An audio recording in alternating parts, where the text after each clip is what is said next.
یو مولانا صاحب زمونږ د دې علاقې دی، د دې تنګي نوم یې د تنالم. ما ته وی مونږ پېښور ته یو ځل چندې له لاړو.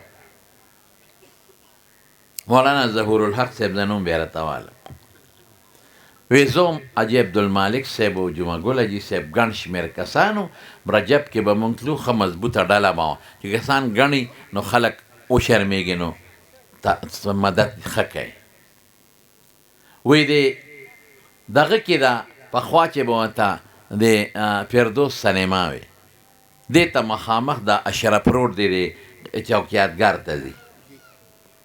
وی دغلته لاړو، یو سړی د تاسو خیال نو دغلته کې د توک دا سامان خرڅېږي، خلک ودونو لالي روجې او دا نور څیزونه ښه سوزکي ډک د هغې نه روان دي، غټ غټ دوکانونه دي. وی یو دوکاندار له ورلو ښه مزېدار په شرط درستو، وی چې ورلو هغه سره غټ دوکان ده، چاڼه خرڅوه، اوسکې او روجې او دا ټول د توک سامان. وی سړي چې مونږ ولیدو راپاڅېد، را ترغاړه ورته ډېره زیاته مینه یې راکړه. مونږ وی که خیر کار به کېږي، نن به تنخواه چنده ډېره دا سړی راکوي، ځکه چې سړی تکړه سړی ښه معلومیږي او د علماو خیرخوا عزتمند معلومیږي. او زر یې هلکانو ته خوښی کرسی خالي کې دننه دوکان ته واړولو، او چې هغه کمې کرسی په هغې کېنولو مونږ ګڼو، او سی په بوجو راته څادرونه واچول، او وی چای به تورې که شنې بس کو. مونږ وی نه چای نه څکو، بس مونږ یې سارېږو نه نه چای خامخا بس کې. دومره کلک شو، مونږ وی ښه د شنې یا تورې چې ستا کومه خوښ یې راوړه، زر یې چای ووی. وی مونږ ناست وو، سړی خوشحاله دی.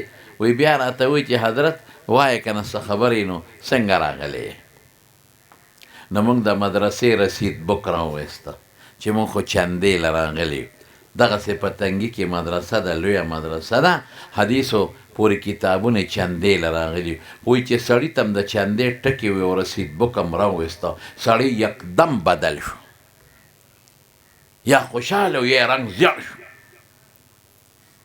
بلکل وی داسې الټه شو چې خبرې بل شان شوې. یاره سړی وی ته مالم بلا وخت خراب که، یا وی چای ته ایسار شي، او یا راته څادرونه اچول، توخم خراب که. ما خو وی که تاسو سودا له راغلی، د چا واده به او ما نه به یو سوزکې ډاټسن سامان یوسی، زما بلا وخت خراب که او ټیم هم راله خراب که، او زر یو 100 روپۍ راوویستی چې دا والې او شبې دی شبې چنده شو. هغه وی ګنې ګاک ته پیسې به ترې وګټم، منځ کې مدرسې چنده شوه. الله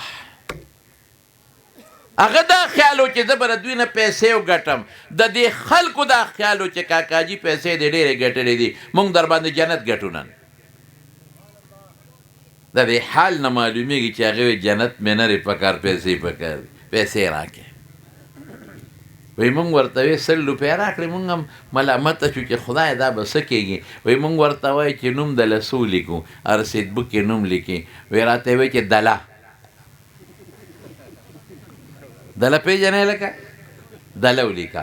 مونږ وی چې ګنې دې خطا شو. مونږ وی جي څه؟ وی دله که نه یاره جي خپل نوم دله ولیکه، چې ما تاسو نو زه دله یم چې تپوس مې درنه ونه کړه چې څه له راغلی یې، او بلا وخت هم راله خراب کړه، چین هم در باندې وسکل، دله ولیکې.